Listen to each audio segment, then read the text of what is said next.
Good afternoon. This afternoon's focus on the treasures and collections of the SoG is on the topographical collections, and our speaker is Elsa Churchill, who's the genealogist at the Society of Genealogists. She teaches regularly in the SoG's education program, as well as at overseas events and conferences, focusing on genealogy before 1837. And the floor is yours, Elsa. Well, thank you everyone for coming. This is indeed part of a series where we're trying to tell people about some of the treasures and interesting things that the Society of Genealogists holds. And in this case, it's to do with some of the possibly some of the earlier things. And I think it's also part of our collections which have hitherto been very underused. And there's a reason for that, as you'll discover as the talk goes on. So in order to sort of set a bit of context about what the SoG topographical collections are, I'm going to talk a little bit about what the society does, how some of our materials have come around. As you know, we were founded in 1911 and we've been collecting interesting things since we had our own library. Originally, we were in the offices of a former member, of one of our founding members, but as soon as we acquired our own building, we started building our own remarkable library and archive. Our focus of collection are usually quite broad. It's resources for where did your ancestors live, UK and overseas, resources relating to places, and often with copies and transcripts of records, and increasingly some original documents as well. Additionally, we try to focus about what your ancestors did in their lives, whether they left wills or were their occupations, for example, and also our research collections include information on what's been done before, not only in compiled family histories, but also with working research notes, etc. And of course, we're an educational establishment, so our textbooks, guides, histories, journals, periodicals all feed into that. The library and archive now, as we call it, is the SoG's Society of Genealogists Genealogy Research Hub, to emphasize we're not just a library of books, electronic and micromedia or fiche and films, but that's very much a key part of what we are. And I've talked more in other talks about how you can use the various catalogues to identify what books and other material we have. Having downsized slightly, we don't have everything on the open shelves anymore, and so it is much more important that you start using the library catalogues. We do have an increasing and growing manuscript archive, compiles of sort of manuscript documents by surname and place, and that's what we'll be focusing on later on, research papers and notes, special collections, and pedigrees. And again, that's all off-site now. So it's much more important that you have to get a feel of what is there. And hitherto, that's always been a little bit difficult. And I'll explain how you can use some of the manuscript lists, even from home, to establish what's in the archive manuscript collections. And while we have some records and collections from the archive online, what I'm talking about today are largely unpublished manuscript papers and documents from the archives, which can really only be seen at the SoG premises in Wharf Road. All of the archive manuscripts, whether we're talking those by surname or particularly place, research papers and notes, special collections and pedigrees are all off-site and have to be ordered in to view at Wharf Road, although the website does give you information from the library pages on how you can do that, and I'll explain how it does that. But it does mean the documents I'm talking about can really only be viewed here in the library, and I'll explain how you can order them in, and you'll be viewing them in the new library on the two enormous archive tables here. And once we've identified what it is from the archives you want to look at, we bring it in from store and it's used under supervision here. So how do you find out what we've got? Well, I'd start with the library pages of the website, which you can find from the tab that says Research Hub, and that gives guidance on the library, how to research using the catalogues and online material, how to come and find us. But more importantly, in the library, you'll find access to the collection guides. And there is a sort of simplified guide to the archive collections, which pretty much covers everything I'm saying now. So don't worry, you don't have to take notes. You can just find these in the collection guides on the SoG website. And on that page, you'll find the link to the library catalogue, the online resources for what you can research at home, and the collection guides. But more importantly, it's the archive finding aids, which will give you a way into our archive and manuscript collections. Now, the SoG archive and manuscript collections are fair to say, are a bit of a work in progress. They have not been as well listed or catalogued as our books, microfilms and microfiche and CDs that you'll find listed in the main library catalogue. And so it's a case of having to use the various paper lists which were in the office, which we've now scanned and made available for you to view. Within the archive collections, we have the document collection of miscellaneous manuscript research papers, which are kind of divided into two. The biggest contains notes, ephemera, and abstracts of records relating to surnames and families, arranged alphabetically by surname. The topographical collection part of the document collection is much smaller, whereas there's 800 boxes of the family surname notes, 15,000 microfiche, and lots of scanned images. For the topographical collection, there are basically only 150 boxes, so it's our smallest and most niche collection. But even then, no one knew what was in there until very recently. I have spoken elsewhere about the manuscript surname material and the special collections and the roll pedigrees, and I've got a talk coming up in focus in the future about the old card indexes and what we've been doing with those. But it's particularly today I'm going to be talking about the contents of the topographical boxes, those 150 boxes in store. So that link from the archive finding aids opens up a link to a shared Dropbox folder, and this is where you'll find copies of the old paper archives which we used to use as finding aids in our previous building at Charterhouse. So there is a scanned copy of the old archive card catalogue listing the names in the special collections. There is a list of the surnames represented in the surname part of the document collection. There is a collection reports about special collections. There's an inventory of all the pedigrees.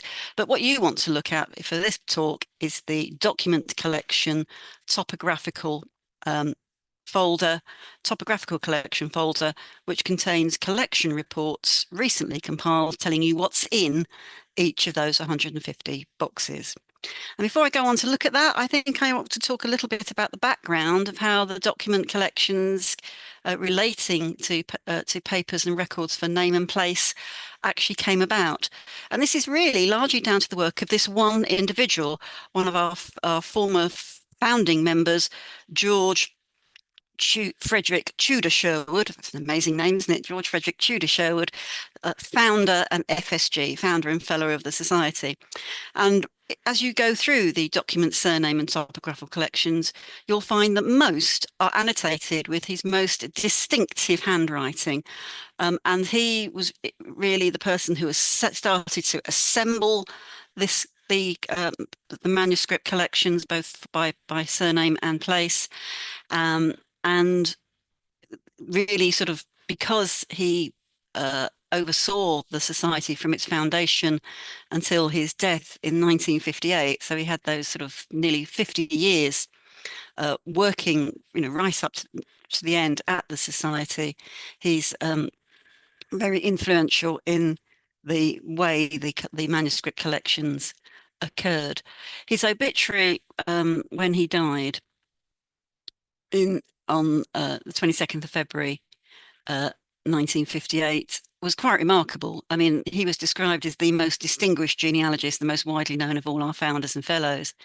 We had our first meeting of the Society at his office in the Strand in 1911 when we were founded, and he took an active part in running the Society until the last few months of his life. He was the first honorary secretary, and for many years the honorary treasurer. He was elected chairman of what was the board known as the Executive Committee in the war years, and handled the Society in really what was a difficult time. In fact, the Society's building was bombed at that time. And I've written elsewhere in the magazine about his early years as a record agent and the genealogical researcher within the papers in the Surname document collection. We have a collection of rather endearing letters from him to his first wife, and after her death, he met his second wife here at the Society. He doesn't look like an old romantic, but he's quite. His particular interest was the document collection, which had been in his charge ever since its foundation. He had a profound knowledge of the genealogical records and was always ready to place his knowledge at the disposal of the Society members. He contributed a volume on Chancery proceedings, of which he made a lifelong study, in the sort of first textbooks of the subject in Charles Burnow's Genealogy's Pocket Library in 1908, even before the Society was founded. And it's down to him that so many of the document collections contain transcripts and indeed copies of original documents that he had collated and collected. So much was down to him, but say every time you look through the Society, you'll see this annotations in this handwriting. I think he and Percival Boyd were the only people who are allowed to annotate anything at the Society, but it is so recognisably throughout all the collections, and particularly the manuscript collections. So he basically put together the document collection, which, as I said, is compiled in two parts. The part that dealing with name, which is much bigger, and place. All of it was formerly known as D manuscripts, but they were recast as the document collection sometime in the late 1960s. They were always described in the accessions within the Genealogist magazine, right from the 1920s. So you'll see accessions to the D manuscripts being source, papers relating to name and papers relating to place. We then started in the sort of when they became the document collection, we sort of had a more formal accession register from 1967 to 1993, giving some provenance of how we got some of the documents, and then we went back to sort of being more reliant on the mention of the accessions in the magazine.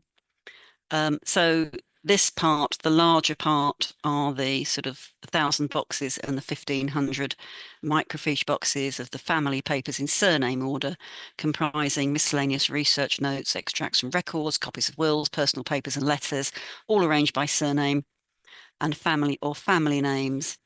And they're mainly sort of copies and transcripts, but there are some original material. Then when WYSI technology came about in the 1990s, we started microfiching them. So in addition to the 200 boxes, there's 15,000 microfiche, which we've just brought back in from store and sorted, and they are now in the fiche cabinets at Wharf Road. And from about 2011, we started scanning the new accessions. So there are always more information on the surnames, and there is a list of all the surnames in the document collection on the archive finding aids online. So those, I just wanted to sort of set it in context, because it's these much smaller part of the document collection. Oh, hang on, this is the kind of thing you'll find in the document collection for surnames. It could be, for example, letters, photographs, or indeed original family papers, like a marriage settlement here for a marriage settlement of Miss Batson and Miss Smart, supplementing all the information you can find online from the parish registers or the license, for example. But the much smaller part of the document collection are the 150 boxes of the topographical place papers. There's a few fiche which we've sorted into the cabinets, but mainly it's these boxes, which are brought in when you want to view them, and they will contain the papers themselves, or occasionally there'll be an indication, a notice saying that some of the material has been fiched rather than in the boxes. So all of the accessions into the boxes of stuff which is fiched are all listed in the magazine. So there's normally, a sort, look out in the Genealogist magazine for additions to the document collection for places, and that's where they were originally listed. And why were they called the Topographical collection? Well, topography or topographical pertaining to or dealing with a place, rather than a family name, from topography, which the Oxford English Dictionary defines as a science or describing a particular place, city, town, manor, parish, or tract of land. And those are certainly the things that you'll find. Those are the places which will have something represented to them in the magazine. As I said, they're listed in the Genealogist magazine, and they have come from all sorts of places, often from donations, uh, from people clearing out, that we don't want this. Is this of any interest to you? We work with the British Record Association, who often work with solicitors clearing old archive deed boxes, etc. And so a number of the documents have been passed to us from the British Record Association, but there are far fewer of those kind of transfers for the topographical documents than there are for the surname documents. So this was a notice in the GM for March 2005, saying that we had a number of new items for Bedfordshire, Cheshire, etc., including a scout poster for the Golden Jubilee of Gilway Park in Essex. And indeed, the sign in the box says that accession was microfiche, and it's the one that was mentioned in the Genealogist magazine in March 2005. If that's the one you want, then it directs you from the boxes to the microfiche. And I should point out that for the first 90 years or so of the SoG's existence, i.e. up to about the year 2000, when we refurbished the Society at Charterhouse Road, all the boxes of the document collection, both the surname boxes and the topographical boxes, were on open access for anyone to open, rummage, and unfortunately remove items. In fact, it was not at all unusual for a deceased member's bequest of papers to the Society to contain, when we were examining that bequest, documents and papers that already bore the SoG stamp. I think it's highly likely that member has thought, oh, that's interesting, I'll borrow that, and always, I'm sure, meaning to return it. Well, because we were beginning to realise that things were disappearing out of the surname and topographical boxes, that we decided to place these boxes on closed supervised access when we refurbished the old building in 2000.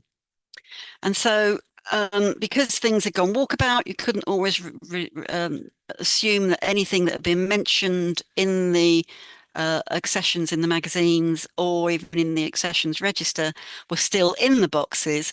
We decided in 2019 that we would commence a first stab of listing the contents of the topographical boxes by creating what we call collection reports. We'd always done collection reports for the special collections, but the document collection of surnames and places hadn't really been listed very well at all.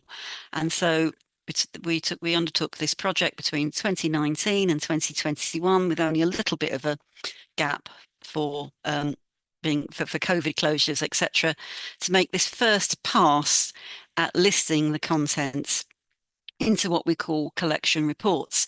And you can now find these collection reports of what's in the boxes, as I say, by going to the archive finding aids on the library page and opening up the document collection Dropbox folder, where you'll find the list of the topographical lists in A to Z English counties order. Then there's a folder for Scotland, Wales, and Ireland, the USA, and then the rest is called overseas. So it's a bit of a miscellany.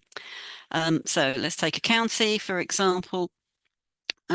You've got the some background notes that the listers were working with, and then the county listings. So if, for example, if we open up the topographical collection for Buckinghamshire, there is a list of what's in the 12 folders in the box for Buckinghamshire. These old paper lists, the county by county listings made between 2019 and 2021, were the first pass that we intend to use to provide a much more detailed and fuller online catalogue, which we're calling Collections Plus. And while we're working on that, we've created PDF versions of these old place collection reports. Partly that does mean that the cataloguers can work from home from those, adding to the new online catalogue.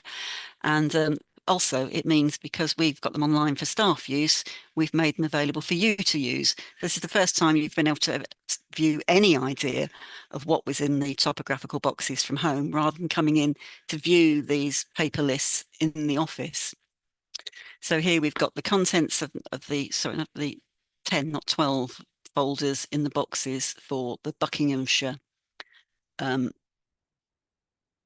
topographical papers.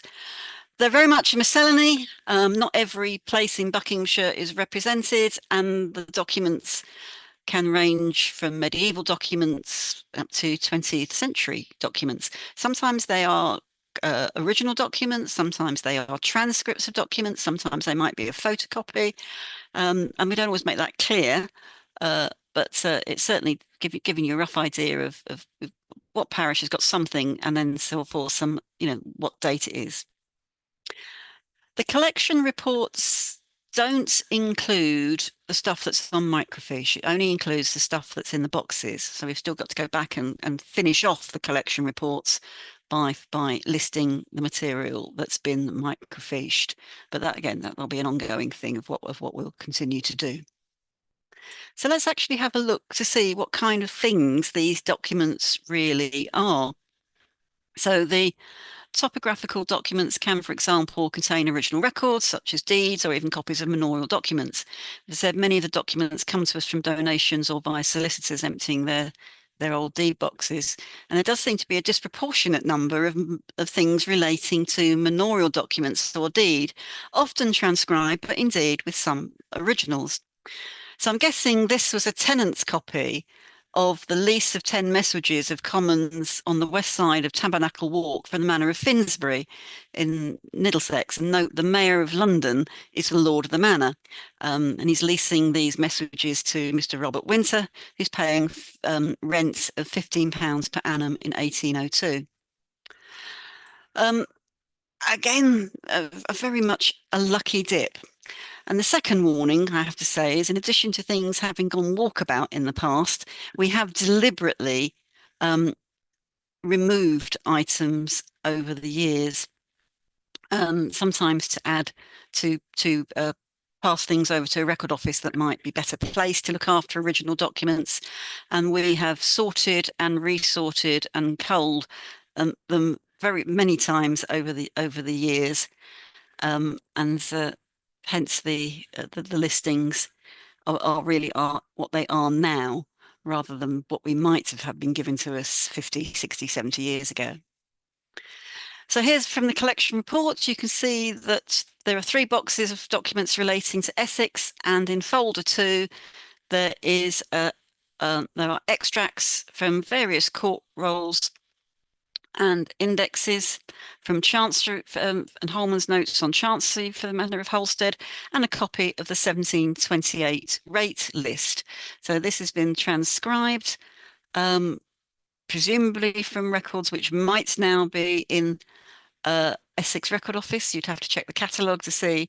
But again, this is just something that somebody had donated and given to us. Box 2 of 3.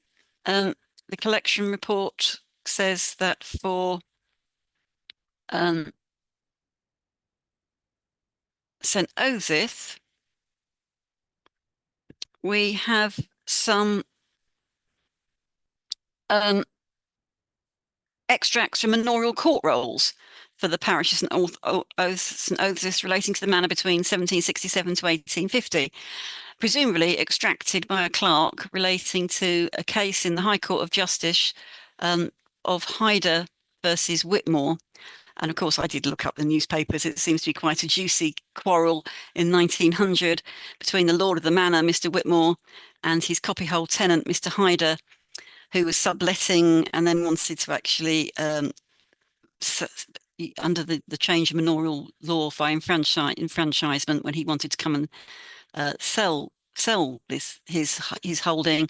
He was hoping the Lord of the Manor would agree to enfranchise and let him sell it, and Mr. Whitmore, in fact, didn't let it agree to let that happen. He seized the farm, claiming back that his tenants hadn't looked after the land property. And as you go through the manorial extracts, it's very clear. It's mostly about how how the copyhold tenants had been grubbing up trees and hedgerows and maintaining the manor, the holdings consistently. And it's interesting just to view, to view through nice legible transcripts of the manorial documents from the court leet and the court baron. Interesting seeing the who becomes new lord and ladies of the manor, etc. So again, it's a nice, interesting thing to follow through. Another thing in the Essex boxes are some abstracts and correspondence about manorial documents relating to Shoebury Foreshore, and I went to school in Shoebury, so this caught my eye. The manors were actually, that land was actually owned by the War Office, and hence they were technically the lords of the manor and were holding the manorial documents.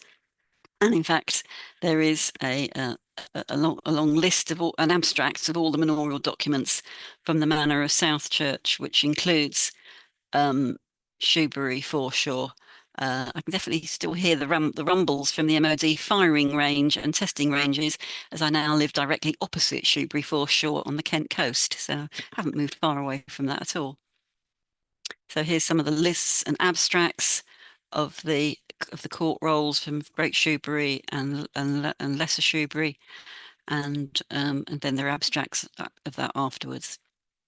There's an awful lot of extracts from Chancery cases relating to place, which have been put into the topographical boxes.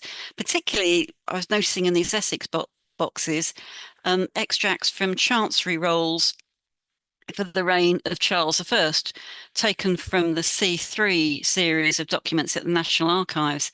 They're beautiful abstracts of the names, not just the plaintiffs, in this case Mr. Cheney, and the defendant Mr. Knowles, but also all those people involved in the case relating to the premises called the Bull's Head in West Ham in Essex in the tenure of Thomas Salisbury, who was described as very aged in 1639.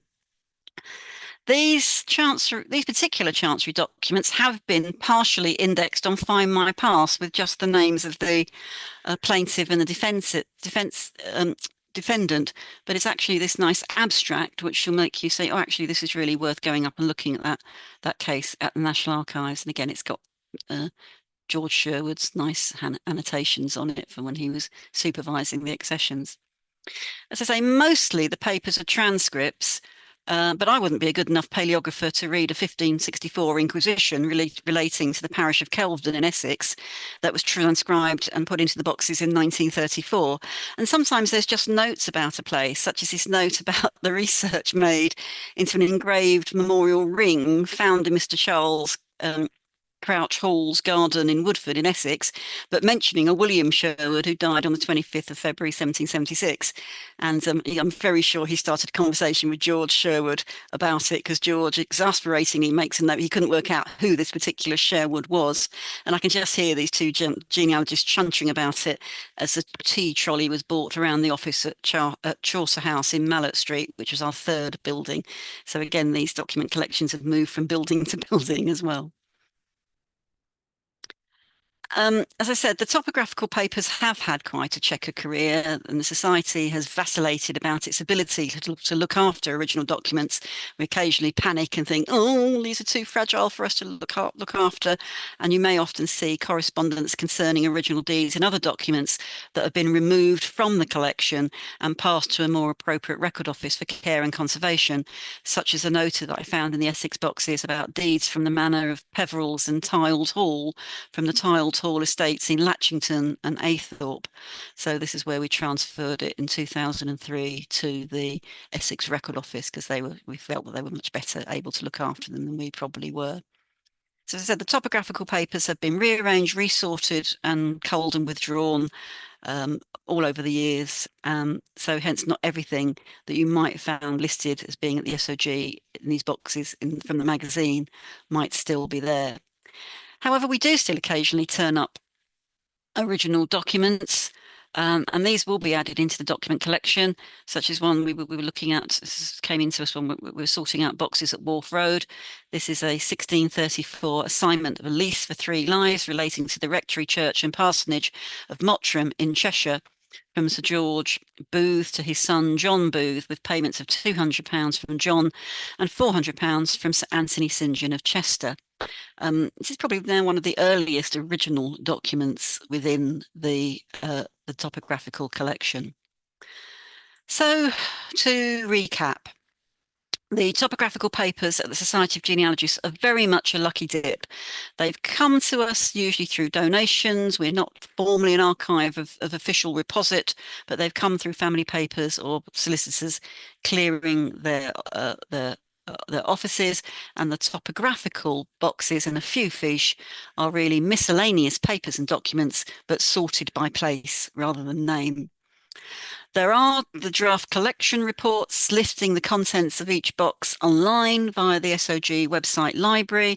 And if you want to view them, you need to book a visit to the Society, fill out the order form that you want to view the topographical boxes relating to which county it is.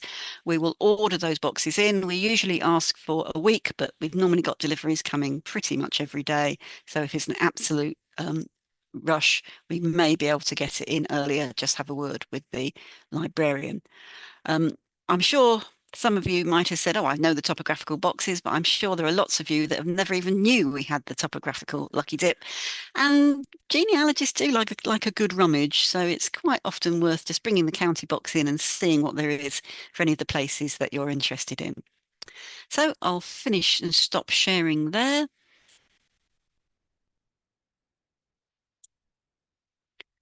And see if there are any questions. I will answer any questions if anyone's interested in them. I think Deborah's taking the questions. Thank you, Elsa, for that. I am. There does seem to only be one question actually in the chat at the moment. If anybody else, another one's just popping in. So okay, that's good. So right. the first question we got, I think, relates to Dagenham. I think it was when you were showing the list of things in Essex, and it's a brochure that says History of Girl Papers. And is that, or what is it, or should that be Girl Pipers possibly? It's quite likely. I'm not going to say this is really very much a first pass, and we thought, well, we'll put these on, and it's in using that people can help us say, oh, you haven't quite got that Welsh place name, because someone was using the Welsh box last week, and it was very helpful in translating some of the Welsh names. So yes, it's quite possible there may be spelling mistakes. If you think, if you can always drop us a line and we can have a look at it, or if you want to come in and view it yourself and tell us you've got that entirely wrong, this isn't right. And I should have stressed that the county arrangement is in the counties, the old pre-1974 counties, so places which were in Oxfordshire and moved to Buckinghamshire and vice versa will be in those old counties as they were when your ancestors were living in them. Right. Okay. Well then, next question is, when we order material, do we get a full box, or do we have to specify which documents we want? No, I think it's probably best to say that which box you can say box 3, folder 4, but we have to bring box 3 back to get folder 4 out. So, if you want to go and look in the rest of the stuff, you're more than welcome to, No other questions in the chat at the moment, but a couple of things did just occur to me. I was just curious really about which of the counties do you think have the most or the least items, or well, volume, any sense of I mean, I really should have gone through the collection reports in much more detail. In my mind, I thought Essex and Yorkshire are always good ones to get, and so I ordered. I just said to Christine, bring me all the Essex boxes, and then I thought, as soon as I saw there was only 3 boxes, I thought, this is one that's definitely been culled over the years. Yeah. So I think it's fair to say that. It's difficult to make a generalization from that, but if the collection reports, it says how many boxes and how many folders, so if it's about 12 folders, that's probably only a couple of boxes or something like that. Yeah. So No, I was just curious really. It's because it's because we've had this panic about, oh, this is a 17th century original lease, somebody else should be looking after it. And then we gave a whole load to Kent, for example, and they never catalogued them, and it's just sat there since we gave it to them in the 1970s. Whereas the Essex ones are really well catalogued, and indeed I got an inquiry from Hertfordshire Record Office, I think it was last week, saying you gave us some documents 60 years ago as a loan. We don't take loans anymore. Would you mind transferring this to a gift? And we said, well, we haven't actually asked for it back in 60 years, so maybe he's probably quite happy there. And they beautifully catalogued it, and it's much better than anything we would have done. So yeah, and so those collection reports are really the first go at it, so we can do better when we put them into Collections Plus. Do you think there is any likelihood that there'll be other things within the collection that the Society might want to pass on to other archives, or do you think I think now we've employed our own archivists, our archive store are much better quality. Things aren't previously Charterhouse was far too hot to be really looking after documents well. So that was why, what the condition that the old Charterhouse building was. We got a bit worried about original documents. Now all of these topographical collections and all the original documents are off-site, in store, in proper archival conditions. So we're much more confident about looking after something like that than we might have been even 20 years ago, to be perfectly honest. And is the Society still accepting, if there was some kind of special collection or something? We absolutely do take papers, and I think we concentrate more on family research papers than original documents. I think we'd have to be the last resort for a very early documents. You've got to have tried other archives who are much bigger and more established and longer than us, but if we feel it really ought to be looked after, then of course we'll take it. But and last question from me, which is really just and that's fine if you have no idea, but I'm just wondering, do you have any sense of what the oldest document still in the collection still is? Well, I think, to be honest, the oldest original documents are probably leases from the 1500s and 1600s. And so we were, I was that Charles I lease, and there's a marriage settlement for the Booths as well, which came with it. So those are beautiful family papers, and I've been working out who these Booths are, and they, they've got papers and collections in various record offices because they own quite a lot of property. But the other thing that you quite often find, surprisingly, within the topographical collection are marriage settlements, because it's come with a bunch of deeds.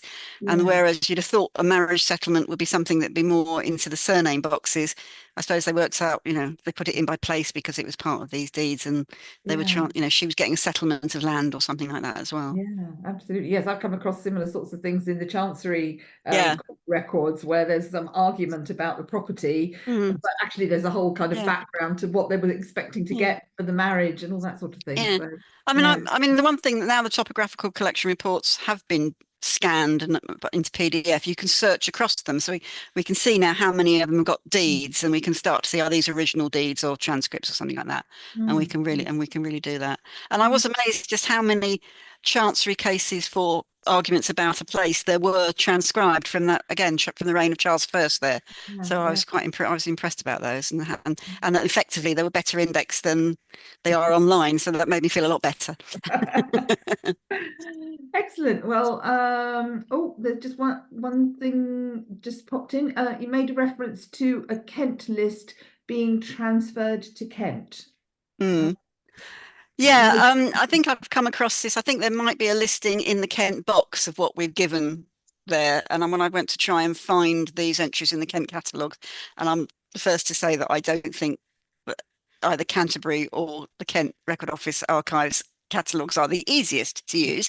Of all, I couldn't identify them, but again, it was a good few years ago that I last did that exercise. It might be better now. I might be maligning them, but those are on the days where I was saying, why are we giving away these treasures if no one knows that they're there anyway? But I might be more sympathetic to the cause now. Right, I think that's it. No one else has put any more questions in the chat. At that point, well, thank you, Elsa. I will stop the recording now then. And if anyone else